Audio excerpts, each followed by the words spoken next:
Welcome to Ocean County Focus. I'm Donna Flynn, your host. Today we are talking about services and programs that help assist the large veterans population living here in Ocean County.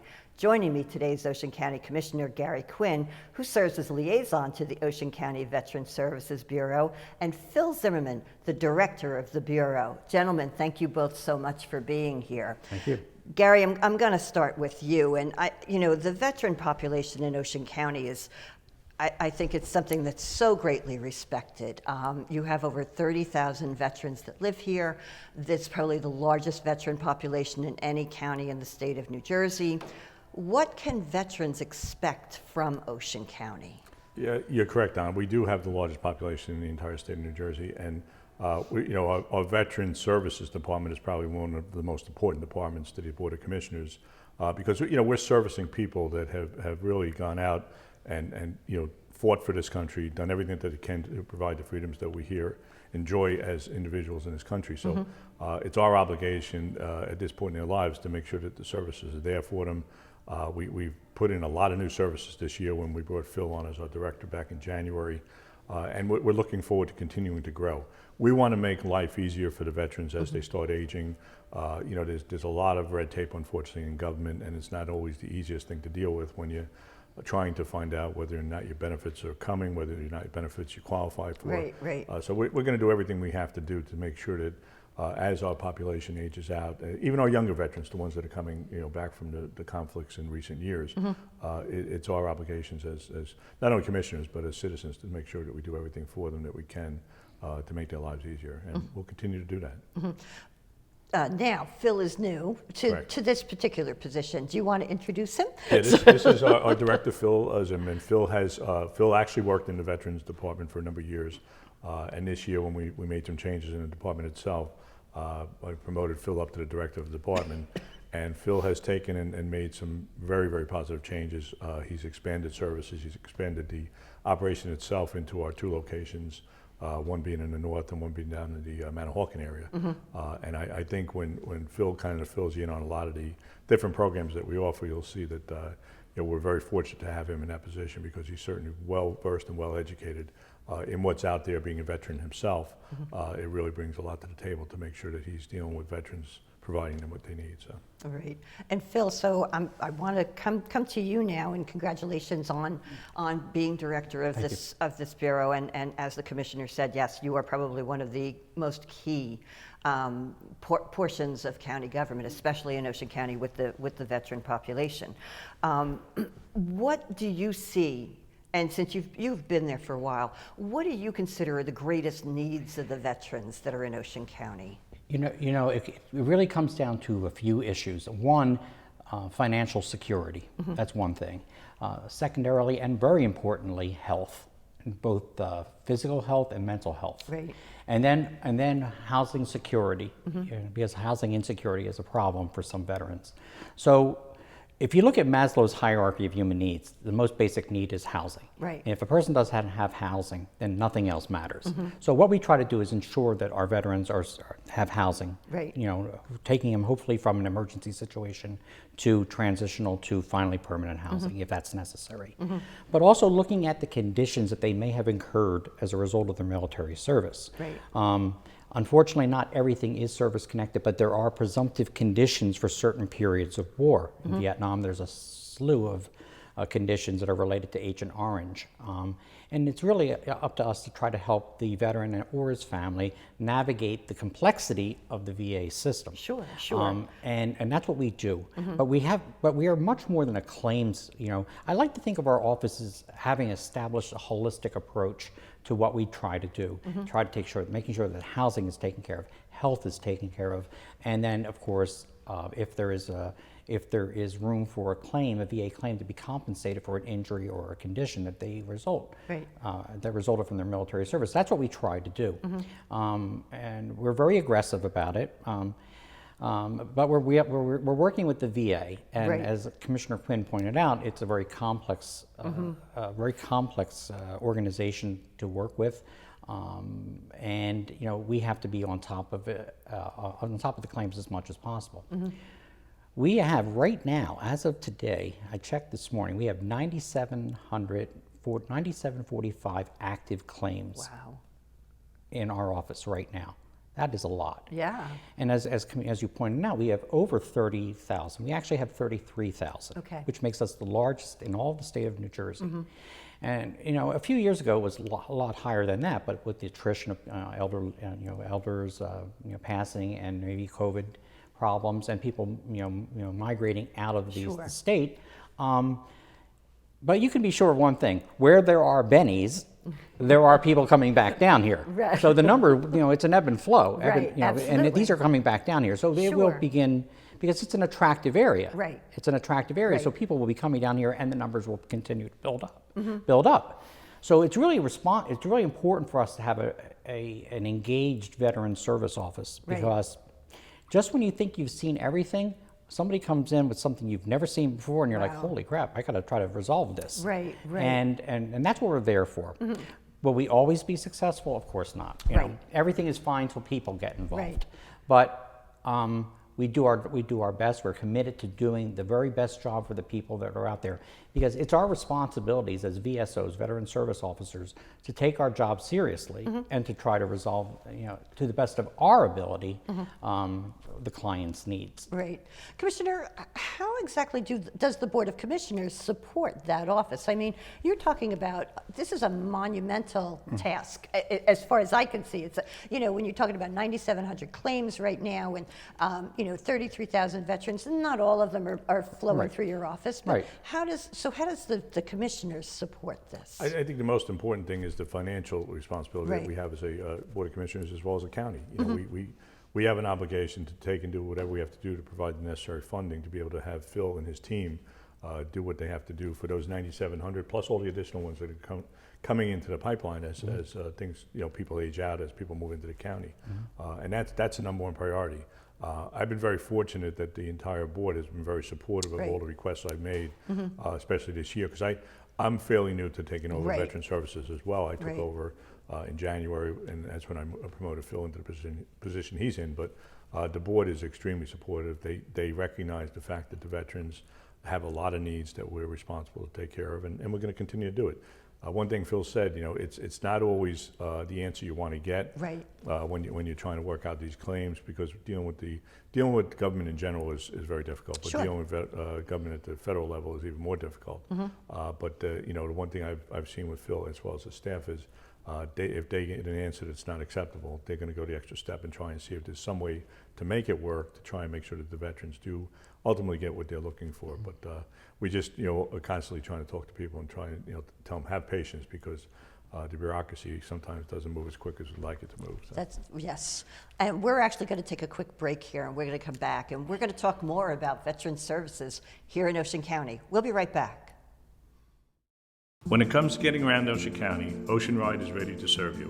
Hi, I'm Freeholder Gary Quinn. Ocean Ride is a service of the Ocean County Board of Chosen Freeholders that provides a host of transportation alternatives to Ocean County residents. If you need to get to a doctor, if you want to take a trip to the shopping mall, or if you rely on public transportation to get to work, we have the solution for you. For more information on Ocean Ride services and bus schedules, call 732-736-8989, extension 4, or visit our website. Try Ocean Ride. We'll get you where you need to go.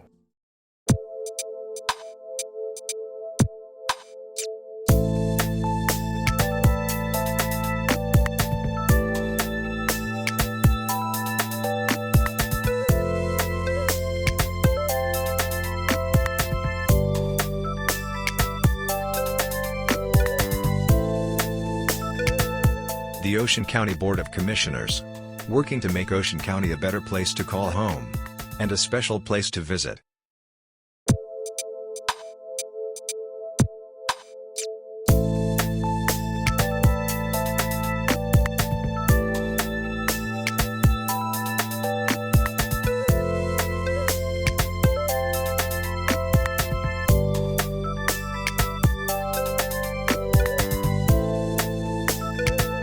The Ocean County Board of Commissioners, working to make Ocean County a better place to call home and a special place to visit. Welcome back to Ocean County Focus. Joining me today is Ocean County Commissioner Gary Quinn, who serves as liaison to the Ocean County Veteran Services Bureau, and Phil Zimmerman, the director of the Bureau. Gentlemen, when we went to break, we were talking about the various benefits or programs and services really that are offered to our veterans here in Ocean County. And Commissioner, I wanted to ask you, as you had mentioned, there's been some changes put in place and stuff, and where can veterans go to access the services in Ocean County? There's a number of ways that the vets can get involved in finding out the services and what's available. Certainly they can call the office and reach out to Phil or one of the VSOs in the office itself. We have a website that they can go on and work through the website.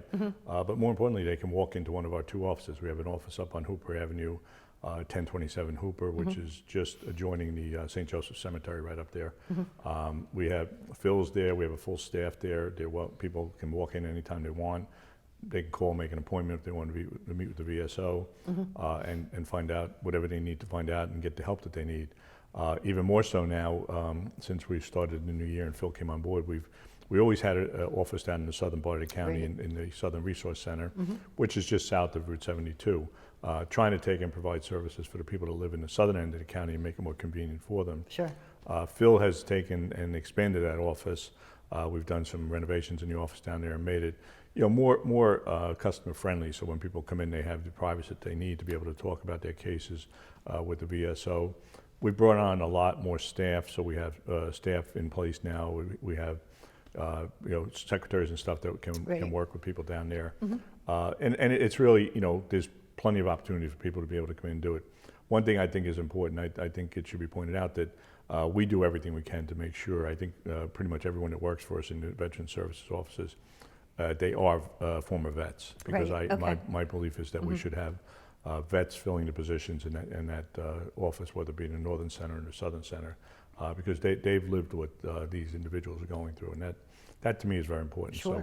So we've been successful in that. Phil's brought in some very good people, and I think if people have a problem, they want to investigate what services are available, come in and see us, because I think most people would be very happy to see the changes that have been made in the services that we are providing. Phil, if I was a veteran and I came into, first of all, how do I find out about your office? I mean, I think most veterans do they just go right to the VA, or how, but again, clearly they're coming to your office if you've got as many people as you're looking at. How do I? Well, we have feeders, like the American Legion, the VFW, AMVETS, other veteran organizations, the Fleet Reserve, and also the base. When people are getting ready to transition from active duty to becoming a veteran, and they're going to live here in Ocean County, they find out about us, because there's multiple ways of working with the VSO.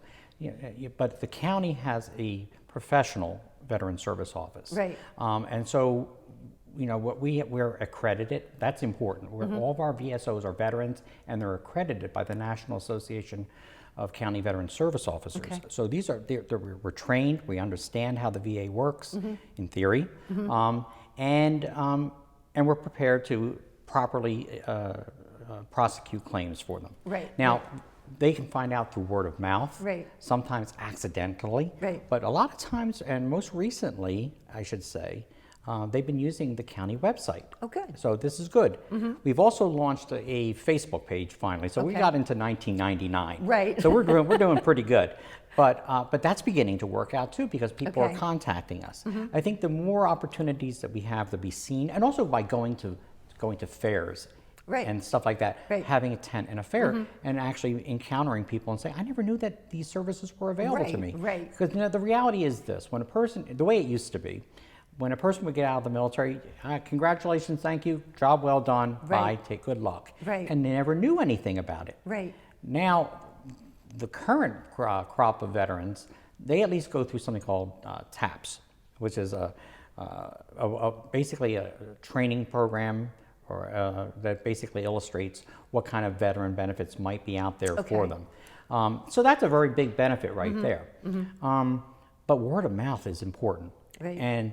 And people say, oh, I have a friend who, heard about you guys, can I come on in? Or people will just stumble in. They may stumble in from the senior services office. Right. Well, And- I mean, the way that building is set up, Yeah. I think it's got to be very helpful because there are a lot of partnerships that go on Oh, there. I have someone walk in and say, oh, I meant to go to senior services, but hey, I'm a veteran. Right. What might be out there for me? Right. Well, let's sit down and talk. Right.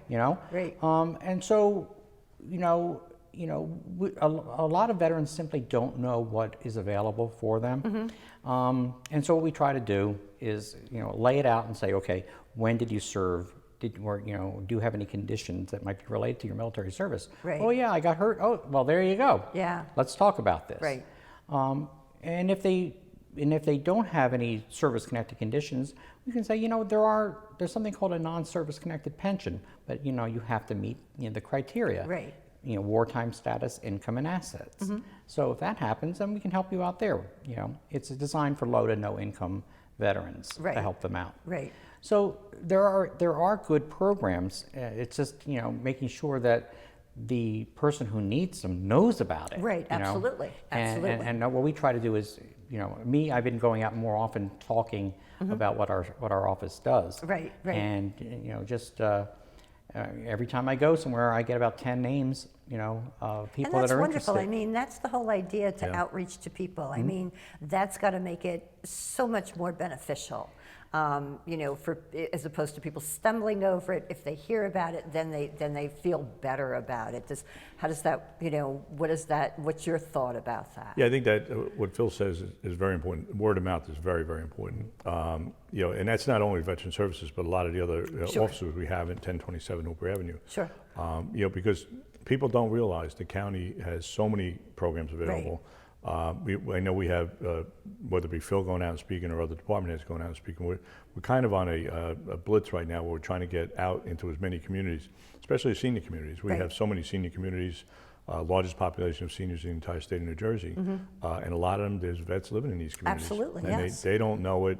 Not all of them have the ability to get out and socialize with other people and find out through word of mouth. So, we send people out, like Phil, and we want to make sure that the word is being put out there. And it's a win-win because we're in a different world now than we were 25 years ago. Absolutely, absolutely. And like Phil was talking about housing is such a major problem, and the cost of housing in Ocean County now is very, very difficult Sure. to be able to handle Sure. if you're on a very fixed income. So, but we're going to continue to take and improve and make more strides as we move forward. And I think in the last what's been 7-8 months now, we've done a fantastic job under Phil's leadership, and I think it's only continue to grow. So. Phil, we have about 30 seconds left in this. Give me the phone number for the Veteran Services Bureau. We'll fill it in right Yes. here. If you want to reach out to us, we want to hear from you. Call us at 732-929-2096. Okay, and that's regular business hours. And, 8:30 to 5. Okay, we're going to take a quick break, and we're going to be right back here on Ocean County Focus. Hi, I'm Freeholder Ginny Haynes. Join me on this tour of some of Ocean County's premier park sites.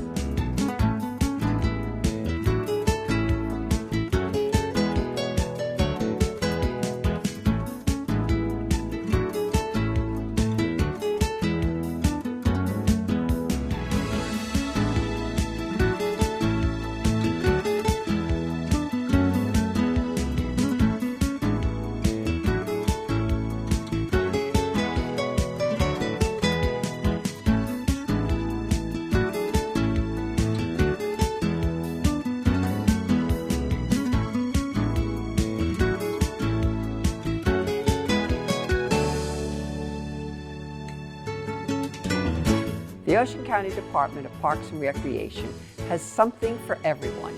Try us out. You won't be disappointed. Welcome back to Ocean County Focus. When we went to break, gentlemen, we were talking again about, the services and programs that are really essential to help our veterans living in Ocean County. And Phil, I want to go start with you this time. And in addition to the individual veterans, do you provide assistance for families? Absolutely. In instances where a veteran was service-connected and unfortunately passes from a service-connected condition, there's a program that the VA offers called Dependency and Indemnity Compensation. It's a set dollar amount that allows the widow to continue receiving VA benefits. You know, that will include CHAMP VA, which is a supplemental health care insurance policy. And also, if the veteran was 100% disabled prior to his death, the tax abatement on their property, their home, continues. We also do things like, unfortunately for individuals who are in prison, we can help with apportionment. You know, because when a person goes to prison or to jail for 60 days, the VA, after 61 days, the money stops. You know, it's Okay. reduced to 10%. But a family member can request an apportionment, Okay. which would allow them to continue to have some kind of resource. For a veteran who never applied for any benefits, and the surviving spouse is financially having financial difficulty, there's a program, you know, called the Survivor's Benefit, or Survivor's Pension. But it's based on three things, and this is where it becomes difficult: income, asset, and wartime status of the veteran. If the Okay. veteran served during a period of war, then there's eligibility. Right. But then they look at the income level, and then the income level is extremely low. And then assets, it's about $137,000 in liquid assets, Okay. excluding a home, a car, a house, a boat. You know. The second one is problematic because it takes so long. It's such a cumbersome process. Really? And it's designed for extremely low income or people who are expending a significant dollar amount on a monthly basis for their health care. For Right. example, they're in a nursing home Okay. or they have a live-in home health aide. More likely than not, they're going to receive the benefit.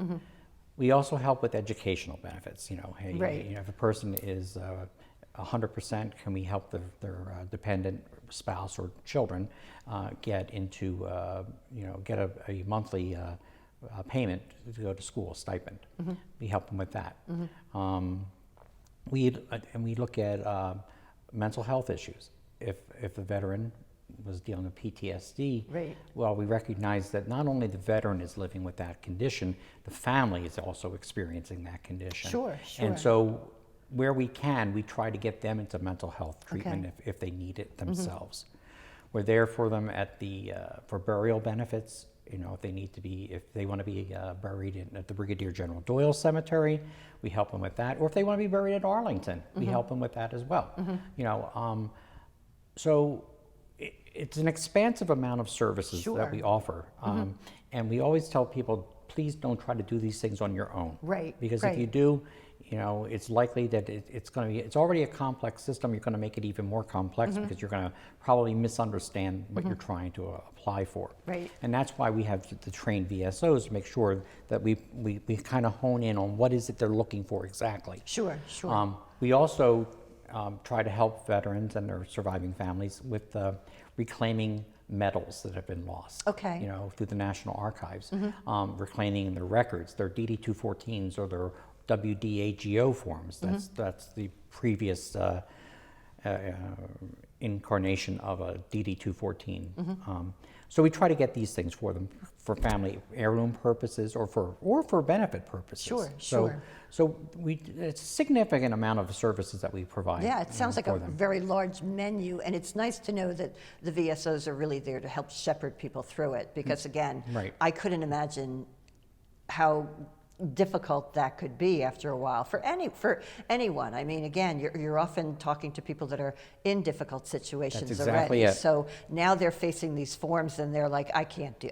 You know, it's very difficult. One of the most disheartening things for us sometimes is when a person, because they never knew about these programs, they approach us at the 11th hour. Yeah. When a veteran is on hospice or the veteran's surviving spouse is on hospice. And the reality is the VA is a behemoth and it does not move quickly. Right. You know, and unfortunately sometimes, you know, we may get the result we're looking for after the person has passed, Right. which is unfortunate. Right. Sure. You know, we also are engaged with suicidal, you know, suicide prevention. We definitely are focused on that. Right. And I just found out this morning that we lost one of our clients. Oh, I'm sorry to hear that. And you know, it was kind of sad because you know, he kept, you know, his demons kept haunting him. Right. Sure. And so all I can hope is that he rests in peace and his family finds some kind of comfort in his memory. Now, do you work with a lot of referrals? I mean, when you're talking about people that are suicidal, PTSD, mental health, and that sort of thing, do you have a lot of agencies that you work with within the county? Oh, yes. I mean, Senior Services is my new best friend. Oh, You know, they are my new best friend. They are, and I did a training with them yesterday just to give them an understanding of the pension program. But no, it's just kind of a symbiotic relationship that we Sure. all have. That, Sure. I've gotten calls from Human Services, I've gotten calls from Social Services, from Senior Services, finding out about a veteran. Right. Let's help Right. them, bring them over here. Yep. Let's I find think, out what we can do. I think that's so beneficial, and I think that's one of the things that really goes back to the Board of Commissioners too, that your departments are so engaged with one another. Oh, yes. That no one's out there kind of like just No. floating on their own. Everybody's willing to help with stuff. And Commissioner, I want to go to you too. In speaking of veterans, Ocean County is known to celebrate its veterans. With all the important work done through, the Veteran Services Bureau, you're also, very, very much in tune with making sure people remember their veterans on the holidays and beyond that. And I know that there's been a discussion about celebrating veterans and the history of veterans, possibly through a museum or exhibit. Can you talk a little bit about that? Yeah, we've currently we're exploring the possibility of having some sort of a museum located in the county. If you visit the Veteran Services office in Toms River, Phil has got a tremendous amount of items that have been donated from different veterans or their families that really have tremendous meaning to them. And this is something that's out there with veterans throughout the entire county. People Sure. have stuff. Sure. You'd hate to see that stuff ultimately just disappear. So, the idea now is to try and come up with some location where we could possibly create a museum and have some place where vets could go, revisit the history of, what they've lived through, what their, family should really see what happened, what it's all about. And just let's not forget them, because it's just too important to take and make sure that they become part of history. And the biggest thing I think is, and we talk about a lot when we're at the Veteran Services, Veterans Day and all these things, is educating our younger generation. Sure. Because our younger generation, unfortunately, is not what it was years ago. And they lose, track of how they have the freedom that they have. And we want to make sure that we try to emphasize that with the schools, but it's not always something that the schools have the ability to take and Right. bring into their educational process. But we never want these people to be forgotten. Absolutely. Because they've really stepped up and done everything they could to make sure we have been able to enjoy our lives. And so I think a museum would be a great idea. It's just a question of putting pieces together. And we've done a lot this year, and we're going to continue to expand on what we've done, as well as look at the possibility of doing something like that in the future. We have about 30 seconds left. What are your closing remarks for the veterans of Ocean County? I think the vets should just realize that there are a tremendous amount of services out there. Like Phil said, don't try and navigate the system by Right, yourself, because right. it's government is not easy to navigate, and it's we have the people available, we have the services available. Come on in, sit down with one of the VSOs or Phil himself, and see what's available, because there's rather than struggling and thinking that there's no help out there, at least come in and take the opportunity to see what help there is out there. We'll do everything we can to help each and every one of them moving forward. So. Phil, I'm going to give you 30 seconds also. What do you have to say to the I veterans think out there? that the most important thing I could say is this. Abraham Lincoln said it best: to care for him who has borne the battle, and his widow and his orphan. That's our charge, our responsibility. That's wonderful. And I'm sure that the veterans will find a home with you and your office too at the Veteran Services Bureau. And thank you both so much for joining me today. And thank you all for joining us here on Ocean County Focus. Have a wonderful afternoon.